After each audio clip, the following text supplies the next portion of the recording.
వడ్డీకి వడ్డీ వసూలు చేసే వడ్డీ కాసుల స్వామివారి ముందా ఈ ఆటలు. గోవిందా గోవిందా గోవిందా.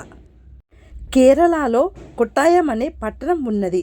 ఎంతో పేరు ప్రఖ్యాతలు సంపాదించినటువంటి అకౌంటెంట్ ఉన్నాడు.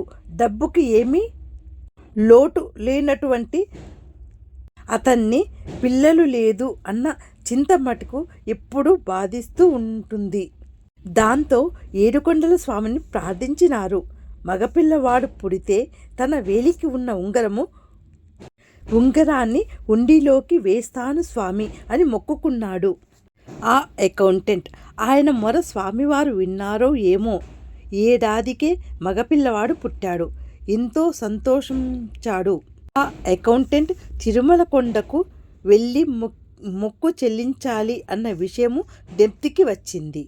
అయితే ఈ వారము పోదాం, వచ్చే వారం పోదాం అని సంవత్సరాల పాటు వాయిదా వేస్తూ వచ్చాడు.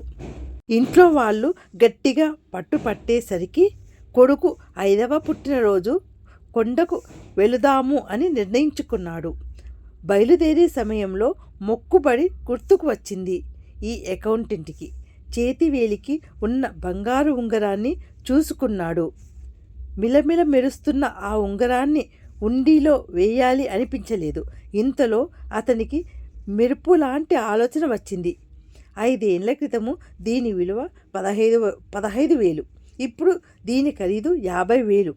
ఇప్పుడు ఈ ఉంగరం ఉంచుకొని స్వామివారి ఉండిలో నగదు డబ్బు వేస్తాము అనుకున్నాడు ఆ అకౌంటెంట్. కొడుకుని తీసుకొని కొండకు చేరాడు. ఆ రోజు శుక్రవారము. నిజపాద సేవా టికెట్ దొరికింది.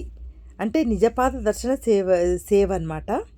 సో ఆ అకౌంటెంట్కి అభిషేకం అనంతరము తేజస్సుతో ప్రకాశిస్తున్న, ఎలాంటి తొడుగు లేనటువంటి నిజపాదాలతో దర్శనమిస్తున్న స్వామివారు ఆపాద మస్తవాన్ని కన్నులారా తిలకించి ధన్యుడిని స్వామి అని నమస్కరించినాడు. తరువాత మొక్కుబడి చెల్లించడం కోసము కొడుకుని తీసుకొని హుండీ దగ్గరికి వెళ్ళినాడు. తాను అనుకున్నట్లే 15,116 ఉండిలో వేసి మొక్కు చెల్లించినాను స్వామి అని, బాకీ మొత్తము వడ్డీతో సహా చెల్లించాను స్వామి, రుణ విముక్తుడు అయినాను అని హుండీకి దండం పెట్టుకొని అక్కడ నుంచి కదిలాడు. తండ్రి కొడుకులిద్దరూ ఉచిత ప్రసాదం క్యూలో నిల్చున్నారు. చిన్న చిన్న లడ్డూలు అందరికీ ఇస్తున్నారు. అందరికీ లాగానే తనకు ఒక లడ్డు, కొడుకుకు ఒక లడ్డు ఇచ్చారు. తీయగా ఉన్న లడ్డూని 5 ఏళ్ల పిల్లవాడు గబగబా తినివేసినాడు. అడిగితే ఇంకొక లడ్డు ఇస్తారా నాన్నగారు అని ఆశగా అడిగాడు. ఒక్కొక్కరికి ఒక్క లడ్డు ఇస్తారు నాయన, కావలసి ఉంటే నా లడ్డు తీసుకో నాయన అని కొడుకుకి చేతికి లడ్డు ఇచ్చినాడు. తండ్రి చేతిని చూస్తూ ఆశ్చర్యముగా నాన్నగారు నీ ఉంగరం ఏది అని అడిగాడు. అప్పుడు చూసుకున్నాడు అకౌంటెంట్. తన బోసిపోయినటువంటి ఉంగరపు వేలు ఏమి జరిగింది అని కళ్ళు మూసుకొని ఒక్కసారి ఆలోచించాడు. 6 నెలల క్రితము ఏలి ఉంగరము వదులుగా ఉన్నది అని దానికి దారం చుట్టడం గుర్తుకు వచ్చింది.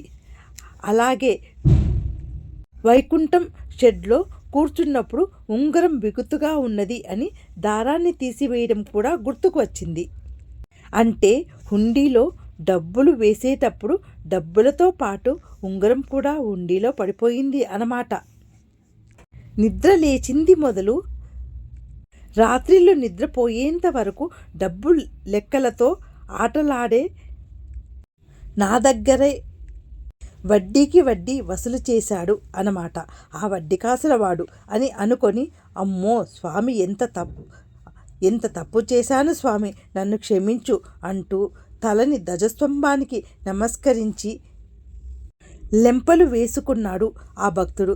మీకు ఈ వీడియోలో ఏమి అర్థం అయ్యిందో తప్పకుండా కమెంట్ చేయండి. అట్లే లైక్ చేసి షేర్ చేసి సబ్స్క్రైబ్ చేయడం మర్చిపోవద్దండి. కొత్త వాళ్ళైతే కంపల్సరీ ఒక లైక్ కొట్టండి. మరిన్ని వీడియోలతో మీ ముందు ఉంటాను. Thanks for watching my channel.